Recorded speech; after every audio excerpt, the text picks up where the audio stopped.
안녕하세요. 오늘 저희와 함께 아주 흥미로운 자료를 좀 깊이 파헤쳐 볼 시간입니다. 혹시 신입 데브옵스 엔지니어, 이걸 꿈꾸시거나 아니면 면접을 바로 앞두고 계신가요? 아니면 뭐랄까 그냥 데브옵스라는 분야가 도대체 어떤 곳인지 궁금하신 분들도 계실 거고요.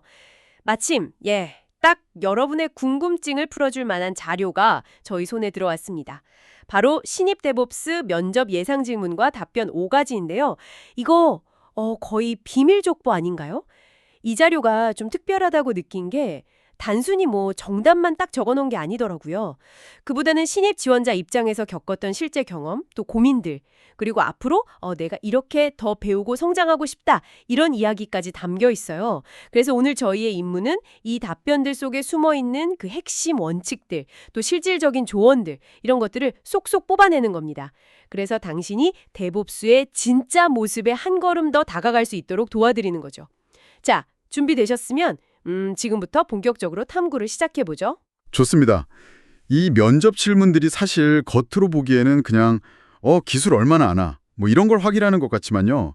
그 속을 들여다보면 훨씬 중요한 걸 평가하려는 의도가 숨어 있습니다. 네, 바로 문제 해결 능력이라든지 아니면 동료들과 어떻게 협업하는지 그 방식, 또 예상치 못한 어떤 위기 상황에 닥쳤을 때 이걸 어떻게 대처하는지 같은 정말 실무적인 역량들이죠. 왜 이런 질문들이 데브옵스 엔지니어에게 중요하고 또 이게 어떤 핵심적인 데브옵스 원칙과 연결되는지 오늘 함께 이야기 나눠보면 좋겠습니다. 네, 좋습니다. 그럼 첫 번째 주제부터 바로 시작해볼까요? 기술 부채입니다. Technical debt. 이름부터 뭔가 좀 묵직한 느낌이 드는데요. 빚이라니, 개발에도 빚이 있나요? 이게 정확히 뭘 의미하는 건가요? 자료를 보니까 비유가 재밌어요. 마치 돈 빌리는 것처럼 개발 과정에서 가장 좋은 방법, 이상적인 방법 대신에 일단 더 빠르고 쉬운 길을 택했을 때 이게 나중에 미래에 추가적인 노력이나 비용이 드는 상황을 말한다. 이렇게 되어 있네요. 여기 이 자료 주신 분도 그 마감 기한에 막 쫓겨가지고 테스트 코드를 제대로 못 짰다가 나중에 버그 잡느라 몇 배는 더 고생했다. 이런 개인적인 경험도 이야기하고 있고요. 이 개념? 좀 더 파고들 필요가 있겠는데요? 네, 맞습니다. 그 부채라는 비유가 아주 날카롭죠. 당장의 어떤 목표 달성, 예를 들어 뭐 빠른 기능 출시 같은 거요. 이걸 위해서 코드 품질이라든지 테스트 커버리지 아니면 구조적인 개선 같은 이런 기술적인 최적화를 의도적이든 아니든 미루는 선택을 할 때가 있습니다. 바로 그 순간이 기술 부채가 쌓이기 시작하는 거죠. 근데 문제는 이 부채에는 이자가 붙는다는 겁니다. 그 이자가 뭐냐? 바로 이제 늘어난 유지보수 비용, 또 예측 불가능하게 터지는 버그들, 새로운 기능 추가가 점점 어려워지는 거, 심지어는 개발팀 사기 저하로까지 나타나죠. 그래서 핵심은 부채를 아예 안 만들면 좋겠지만 그게 현실적으로 어려울 수도 있으니까 이걸 인지하고 적극적으로 관리하는 데 있습니다. 자료에서도 구체적인 관리 전략을 몇 가지 제시하고 있는데요. 예를 들면 코드 리뷰나 정적 분석 도구 같은 걸 써서 잠재적인 기술 부채를 먼저 식별하고요.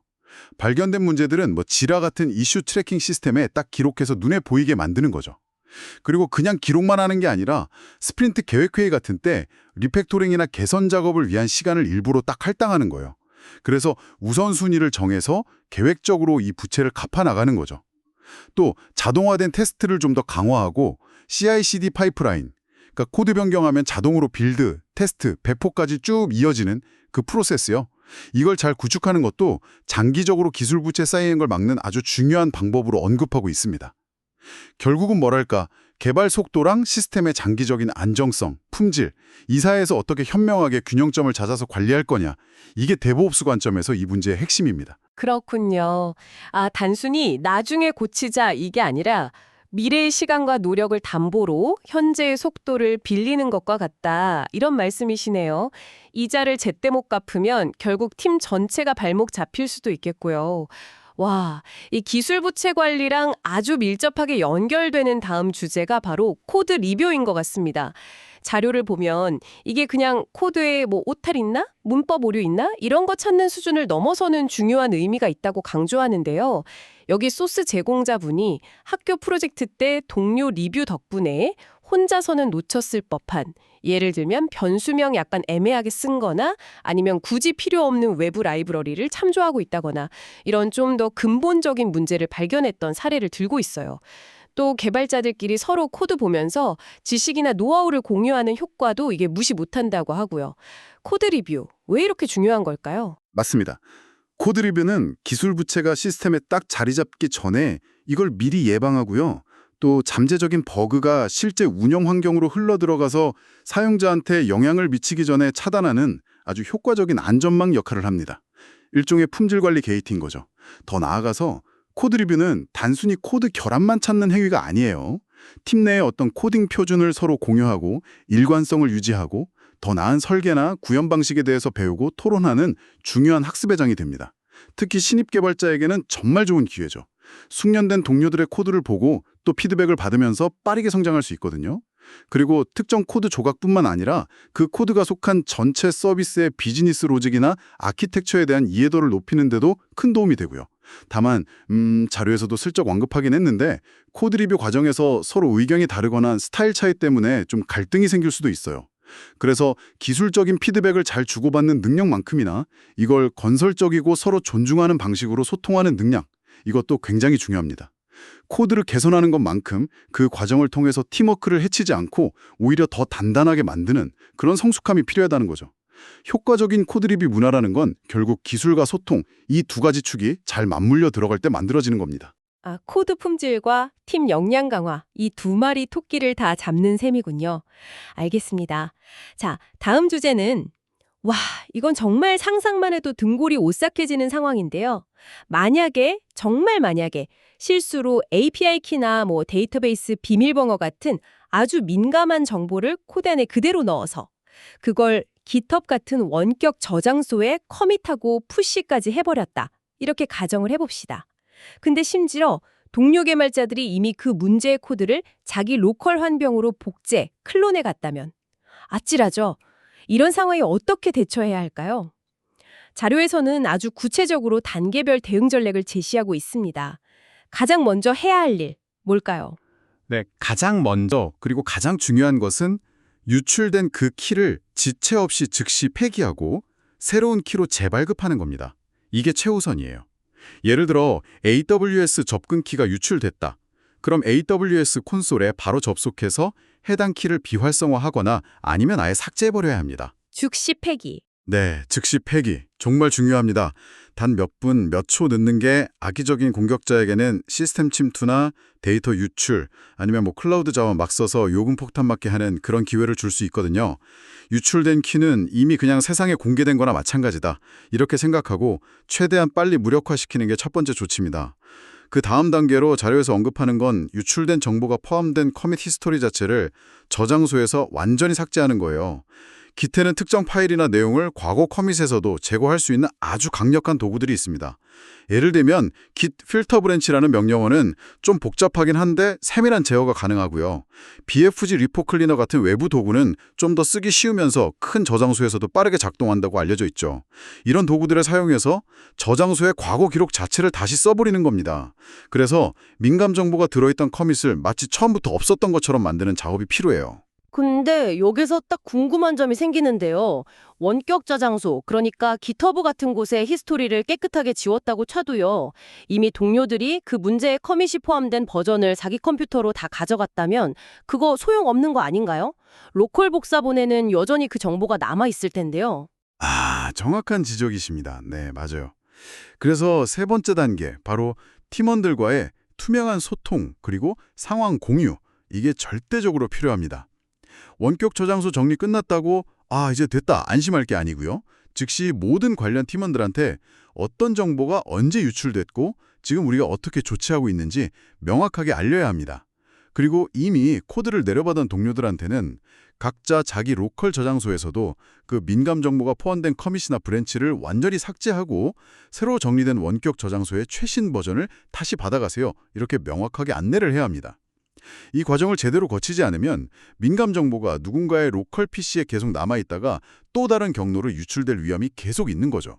그리고 마지막으로 또 하나 중요한 게 유출된 키가 단순히 코드에만 있었던 게 아니라 예를 들어 CI/CD 파이프라인의 환경 변수라든지 아니면 배포 스크립트 또는 다른 자동화 시스템 설정 같은 데에도 사용되고 있었을 가능성을 반드시 점검해야 합니다. 만약 그렇다면 이 모든 곳에서도 유출된 키를 즉시 새로운 키로 교체해줘야 합니다.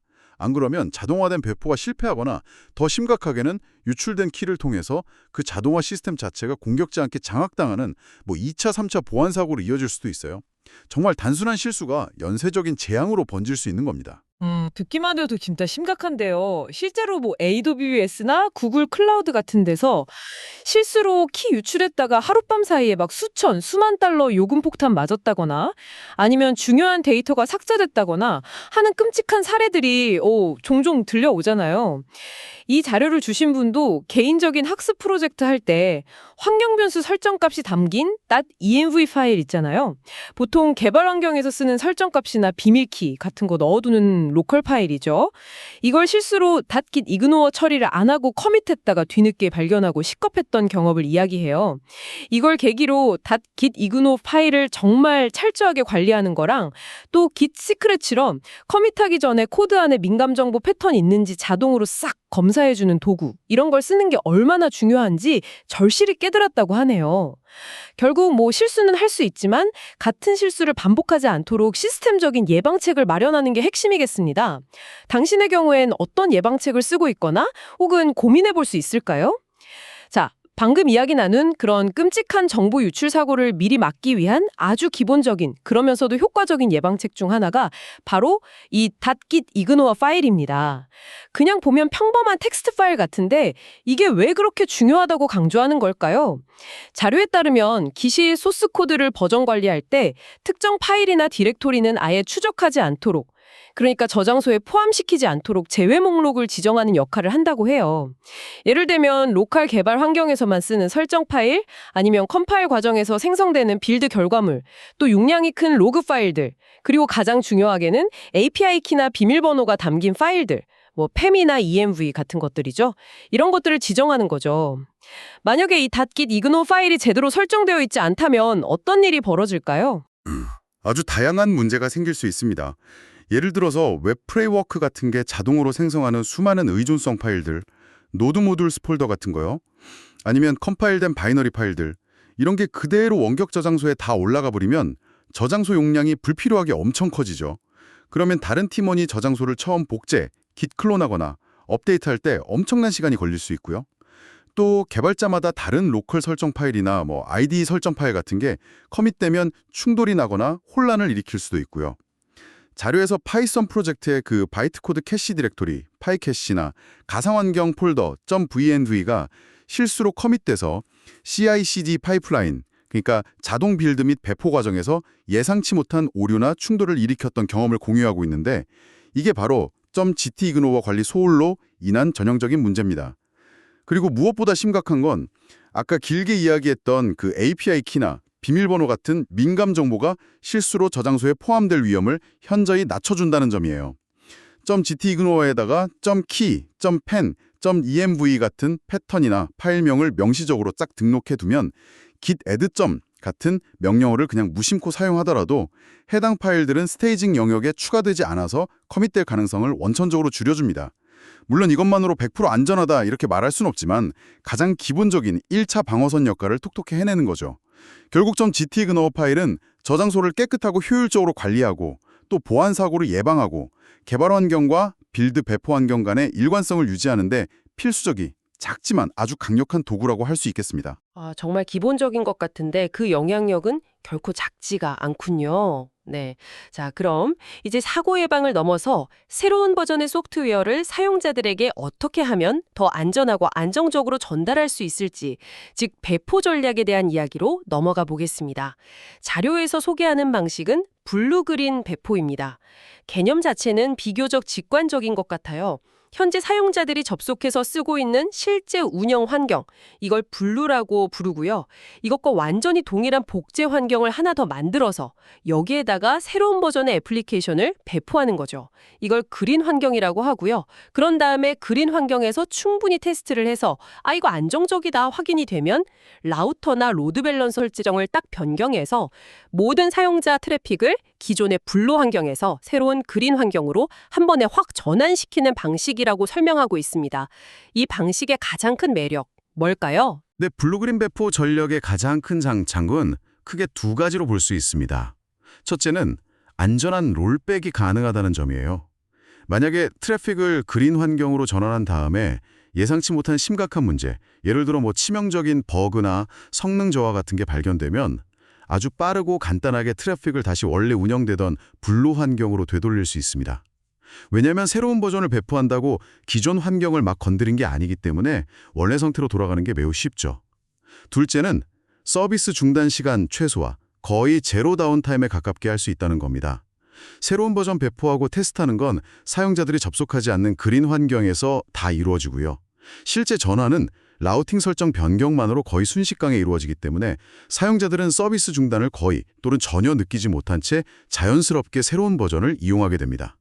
그래서 서비스의 가용성이나 안정성을 중요하게 생각하는 많은 기업에서 선호하는 방식이죠. 자료 제공자분도 AWS의 일라스틱 빈스톡 서비스를 이용해서 이 블루그린 배포 방식을 직접 연습해봤다고 하고요. AWS 라우트 53 같은 DNS 서비스를 활용해서 트래픽을 전환하는 경험을 통해 그 장점을 직접 느껴봤다고 언급하고 있습니다. 하지만 세상에 완벽한 기술은 없듯이 블루그린 배포에도 당연히 고려해야 할 단점이나 제약사항들이 있습니다. 자료에서도 지적하고 있듯이 가장 큰 단점 중 하나는 역시 비용 문제입니다. 블루 환경과 똑같은 규모의 그린 환경을 동시에 유지해야 하니까요. 배포하고 전환하는 그 기간 동안에는 일시적으로 인프라 자원, 서버나 데이터베이스 같은 게 2배로 필요하게 됩니다. 이건 곧 비용 증가로 이어질 수밖에 없죠. 특히 대규모 시스템에서는 이 비용 부담이 상당할 수 있습니다. 또 다른 중요한 고려사항은 데이터베이스 스키마 변경처럼 상태를 저장하는 시스템, 스테이트풀 시스템과의 연동 문제입니다. 만약 새로운 버전의 애플리케이션이 데이터베이스 구조 변경을 포함한다면 블루 환경과 그린 환경이 동시에 서로 다른 버전의 스키마를 바라봐야 하는 아주 복잡한 상황이 생길 수 있어요. 이걸 해결하려면 데이터베이스 마이그레이션 전략, 예를 들어 스키마 변경이 하위 호환성을 유지하도록 하거나 아니면 단계적으로 변경을 적용하는 등 이런 부분에 대한 깊은 고민과 추가적인 작업이 필요하게 됩니다. 단순히 트래픽 전환만으로는 해결되지 않는 더 깊은 수준의 문제들이 있다는 거죠. 결국 블루그린 배포는 릴리스 과정의 위험을 줄이고 사용자 경험을 보호하기 위한 효과적인 전략 중 하나이지만 모든 상황에 맞는 만능 해결책은 아닙니다. 카나리 배포, 점진적으로 일부 사용자에게만 새 버전을 노출시키는 방식이나 롤링 업데이트, 순차적으로 서버로 업데이트하는 방식 같은 다른 배포 전략들과 비교해서 현재 상황과 요구사항에 가장 적합한 방식을 선택하고 적용하는 지혜가 필요합니다. 이러한 다양한 배포 전략을 이해하고 활용하는 능력 역시 데브옵스 엔지니어의 중요한 역량 중 하나고요. 이는 결국 변경사항을 안전하고 예측 가능하게 그리고 빠르게 사용자에게 전달하고자 하는 데브옵스의 근본적인 목표와 깊이 연결되어 있습니다. 자, 오늘 우리가 함께 탐구한 내용들을 한번 정리해 볼까요? 첫째, 기술 부채. 이걸 단순히 외면하거나 방치할 대상이 아니라 미래의 발목을 잡는 실제적인 빚이라고 인식해야 한다는 것. 그리고 코드 리뷰, 자동화 테스트, 계획적인 리팩토링 같은 걸 통해서 적극적으로 관리해야 한다는 점이었죠. 둘째, 코드 리뷰. 이게 단순한 오류 찾기를 넘어서 팀 전체의 코드 품질을 높이고 지식을 공유하고 협업 문화를 강화하는 중요한 활동이라는 점. 셋째, Git 이그노어와 같은 기본적인 도구 사용을 습관화해서 민감 정보 유출 같은 보안 사고를 사전에 방지해야 하고 만약 사고가 터졌을 경우에는 당황하지 않고 즉시 폐기, 히스토리 삭제, 팀 공유, 시스템 점검이라는 단계적이고 침착한 대응이 필요하다는 것. 마지막으로 블루그린 배포 같은 전략을 이해하고 활용해서 서비스 중단 없이 안전하게 새로운 가치를 사용자에게 전달하는 능력까지. 이 모든 것들이 신입 데브옵스 엔지니어에게 기대되는 역량들이었습니다. 듣고 보니 이게 정말 단순히 면접을 위한 지식이 아니라 실제 데브옵스 업무 현장에서 매일 부딪히고 고민해야 하는 핵심적인 주제들이라는 생각이 드네요. 맞습니다. 그리고 자료의 마지막 부분에서 그 지원자분이 강조했던 것처럼요. 면접이라는 자리에서 이 모든 질문에 대해서 완벽한 정답을 딱 말하는 것. 어쩌면 그 이상으로 중요한 게 있습니다. 바로 배우려는 태도와 성장하려는 의지를 보여주는 거예요. 자신이 현재 뭘 알고 있고 또 뭐가 부족한지를 솔직하게 인정하고 앞으로 어떤 노력을 통해서 그 간극을 메우고 더 성장해 나갈 것인지 거기에 대한 구체적인 계획이나 열정을 보여주는 거죠. 기술은 끊임없이 변화하고 발전하기 때문에 현재 가지고 있는 지식의 양만큼이나 어쩌면 그보다 더 중요하게 미래의 학습 능력과 문제 해결에 대한 적극적인 자세가 신입에게는 평가될 수 있습니다. 모르는 걸 모른다고 솔직하게 말하고 배우려는 의지를 보이는 게 오히려 더 긍정적인 신호로 작용할 수 있다는 점, 이걸 기억하시면 좋겠습니다. 내용들이 당신의 데브옵스 여정의 좋은 자양분이 되었기를 바랍니다. 마지막으로 당신에게 스스로 한 번 더 깊이 생각해 볼 만한 질문 하나를 던지면서 마무리할까 하는데요. 이 자료에서는 면접에서 나올 수 있는 추가 질문으로 실제 사고등 실패 경험이라든지 협업 도구 활용 사례, 아니면 개인적인 성장을 위한 스터디나 멘토링 경험 같은 걸 언급하고 있어요. 여기서 한 걸음만 더 나아가 보면 어떨까요? 오늘 우리가 다룬 기술 부채 관리의 어려움, 민감 정보 유출 사고의 그 아찔함, 또 배포 과정에서 생기는 예상치 못한 오류 같은 기술적인 문제나 위기 상황들이 이게 단순히 코드나 시스템에만 영향을 미칠까요? 어쩌면 함께 일하는 팀의 분위기, 동료 간의 신뢰, 나아가 조직 전체의 문화에는 또 어떤 파장을 일으킬 수 있을지 한번 고민해 보시면 좋겠습니다. 기술 너머에 있는 사람과 관계에 대한 통찰, 이것 또한 훌륭한 데브옵스 엔지니어가 되기 위한 중요한 열쇠가 될 수 있을 테니까요. 저희는 다음에 더 흥미로운 자료와 함께 다시 찾아뵙겠습니다.